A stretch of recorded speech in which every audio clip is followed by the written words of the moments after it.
In this video, I'm going to draw the second sketch of my character in real time based on the cranial structure we prepared in the previous lessons and the references I showed in the last video.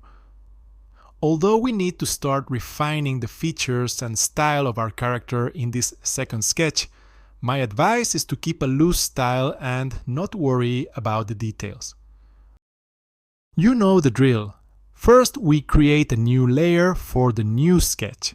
Second, we reduce the opacity of the layer below. And now we're ready to start drawing our first sketch. We're still in an approximation phase.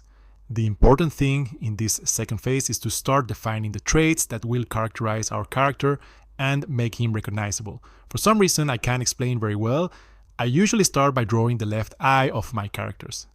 I don't know why, but I guess it is because having the eye allows me to anchor and reference the other elements of the face, especially after using the trick we learned earlier to copy the right eye. Next, I usually sketch the nose and then move on to the overall structure of the face and jaw.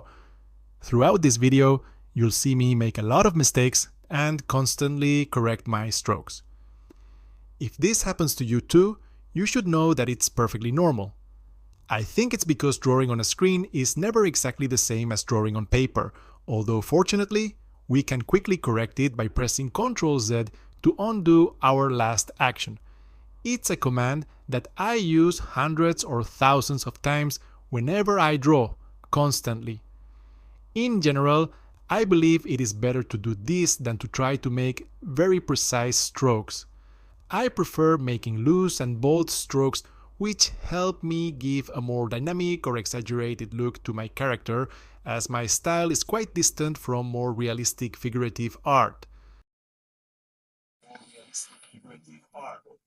So I just go around the layer below, trying to close the shape of the head and adding some fill details along the way, like for example the eyebrows. But then again, knowing that everything that I'm doing now should be quite loose and can change in the future, this is more, again, like a placeholder for me to work later than a definitive result.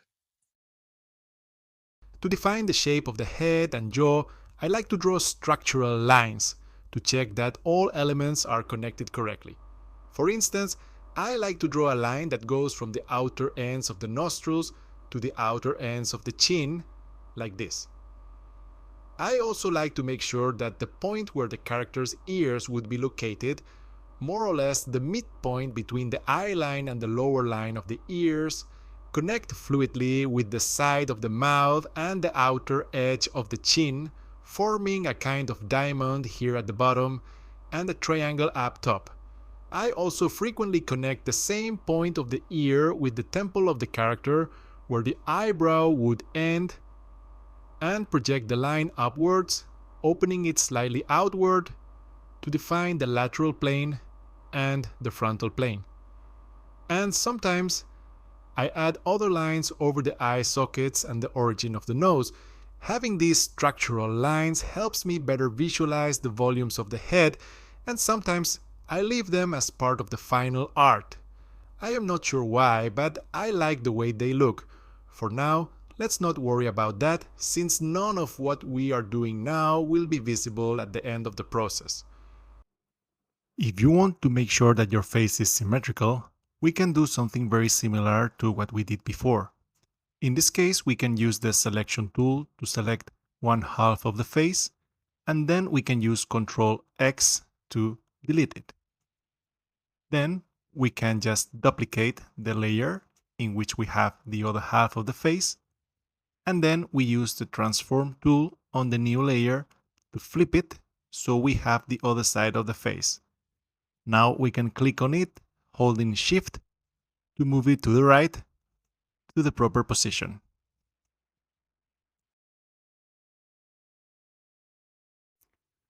What I'm doing here is some minor adjustments to the shape of the eyes.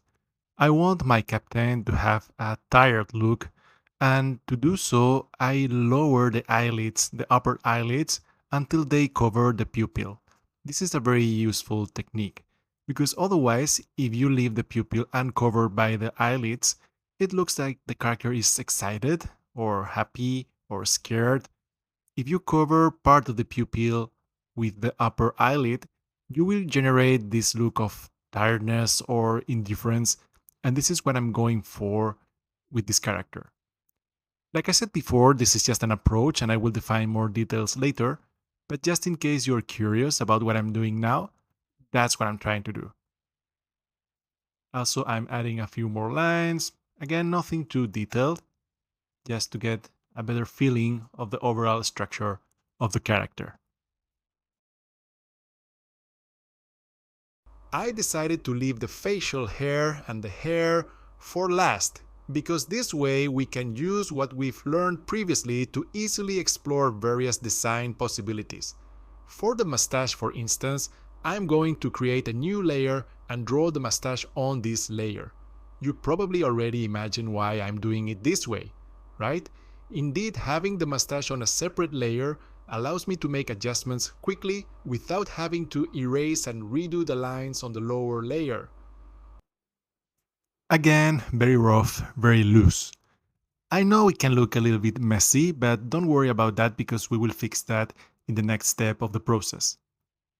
For now, once again, it's all about getting the feeling of the character and a basic placeholder for us to work on the details later. Once the mustache is ready, I'll do the same with the hair. Later, I'll use this same technique of layer drawing to add a fisherman's hat later on, but for now, I'm focusing on drawing wavy and disheveled hair to give the appearance of a man unconcerned with his physical appearance and weathered by his years at sea.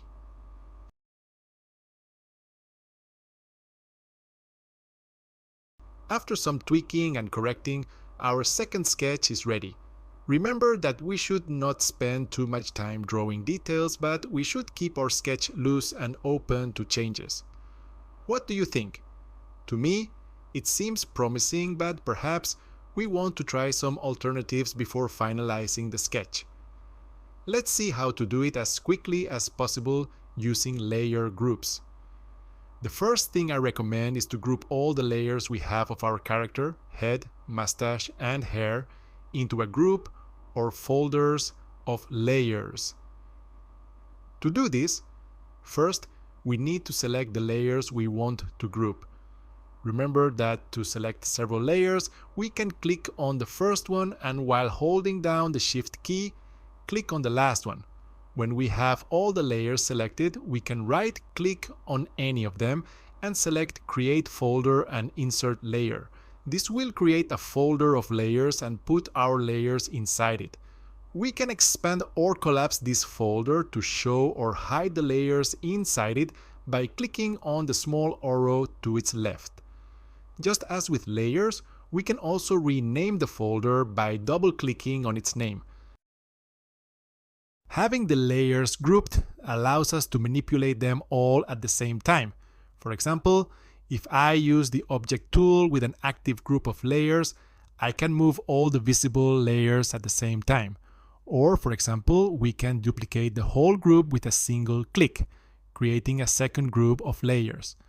When I am designing characters, I like to try several alternatives before choosing a final design. In cases like this, what I do is move this group of layers next to the original group of layers. It's not necessary, but if you want it to be perfectly aligned, hold down the Shift key while you move it. This will lock the movement to the horizontal axis of the reference. If your canvas is too small and you don't have space to place this new group of layers, you have two options. Use the Transform tool to reduce the size of your groups of layers or enlarge the canvas. Since we already know how to use the Transform tool, let's learn how to quickly change the canvas size. To do this, simply go to the Edit menu and select the Change Canvas Size option. A menu will appear where we can adjust the size of the canvas in pixels or other units of measure, but what I usually do almost always is use these white squares that appear on the edges of the canvas to extend it in the direction I need. Of course, you can also pull on these handles to trim the canvas if it's too large. Now, we can delete or alter the independent layers to try other hair or mustache styles, for example, as I will do next. I'm going to try a variation of the original hairstyle and a slightly more outlandish mustache to see how it goes. So, as you can see, I have deleted both layers and I have created a new one, a new layer called Mustache 2, on which I will start drawing the new mustache. As you can see, it's a little bit more exaggerated than the previous one, but I didn't like it that much, so I tried to correct it, but in the end I went for an even more exaggerated mustache. Can you see this second one? So then I proceeded to delete the first one using just the eraser tool. Then I deleted the other side and I drew the other half of the mustache. Something like that. I think this one's better. Then I drew the beard, again with some minor corrections using the eraser tool. And I think that looks good. Here I made a mistake. Can you spot what was my mistake here? Well, I forgot to create a new layer. So I'm drawing the hair in the same layer as the mustache. As you will see, we can fix this very easily, but this is a very common mistake that I make all the time. So if it happened to you, don't worry too much about it. It's normal. Here I have the two sketches side by side, and I'm deciding which one I like better. To get a clearer view of my character, I selected the layer below and I deleted that area of the mustache so I can see the mustache more clearly. I decided that I like this new mustache, but I don't like the new hair. So what can I do to combine the two sketches? Well, what I did is well, first of all, I hid this first sketch, still was visible there, but we don't need it, so I hid it.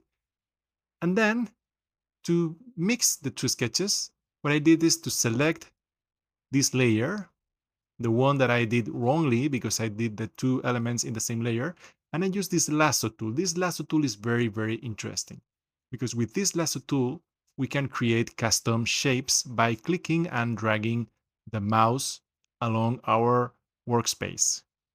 Then, in this selection panel, I choose the option Delete. If you choose the option Delete, you will delete the selection. You can alternatively press Ctrl X to delete or cut the selection. The result of all of this is that in this layer, the Mustache 2 layer, now I only have the mustache, as it should have been from the beginning. Now I want to get the hair from the first sketch on the left, and I want to copy it to my second sketch on the right. How can we do that? Probably you know already, but what I will do is to select the hair layer in that first sketch, and then I will duplicate.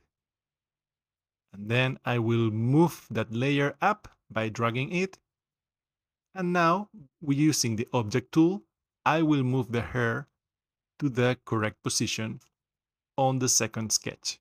So now I have a combination between the mustache of the second sketch and the hair of the first sketch. Let's repeat this process using the selection tool instead of duplicating the layer, as the selection tool is a very, very important tool, especially while using the lasso tool. So what I'm doing here is deleting the hair that I just copied before, and then I go back to the first group of layers and I select the hair. Now, instead of duplicating, I select the lasso tool here, and then I click and go around the shapes, the lines that I want to copy, something like this. Then if you press Ctrl C, you will copy everything inside the selection area that belongs to the active layer.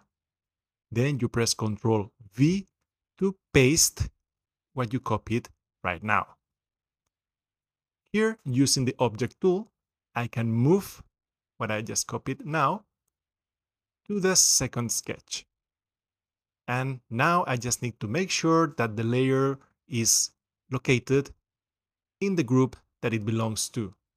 So this is group 1, this is group 2. I decided that I like the second sketch better, so I will hide the first one, or actually I can even delete it because I don't need it anymore.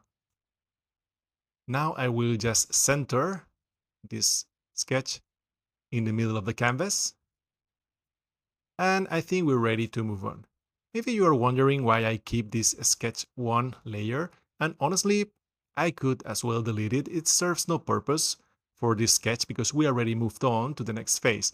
But I want to keep it just for the sake of comparison, so at the end of the process we can compare how our character looks through all the stages of the process. If you are happy with the result of your second sketch, then save your work and we're ready to move on to the next lesson.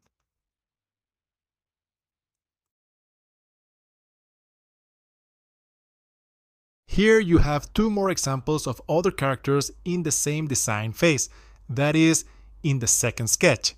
As you can see, the characters are starting to be defined, but there is still much to refine.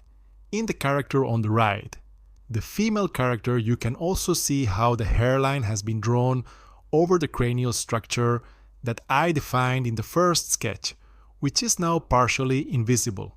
In the character on the left, I haven't erased the cranial structure, so you can still perceive the shape of the skull, which I drew using the circle tracing tool we discussed earlier.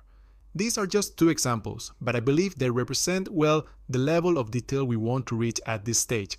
Our character needs to start being recognizable, and for that, it's important to start defining or even exaggerating their most distinctive traits. Try things out and play around. Don't be afraid to take things too far, but above all, don't waste time adding or refining details. We will do that in the next phase. It's time to create your second sketch. Follow the instructions and techniques we've seen in this video to start defining your character. Remember to stay true to your initial sketch, but be flexible and open to trying new things along the way. Improvise and have fun. You can also take this opportunity to experiment with different expressive possibilities and start defining your style. This can be an overwhelming task, so I recommend taking it step by step. For example, do you already know how you're going to draw your character's eyes? Focus on one part of the body and try to find a way to draw it that you find appealing. Study it and try to apply it to your upcoming characters.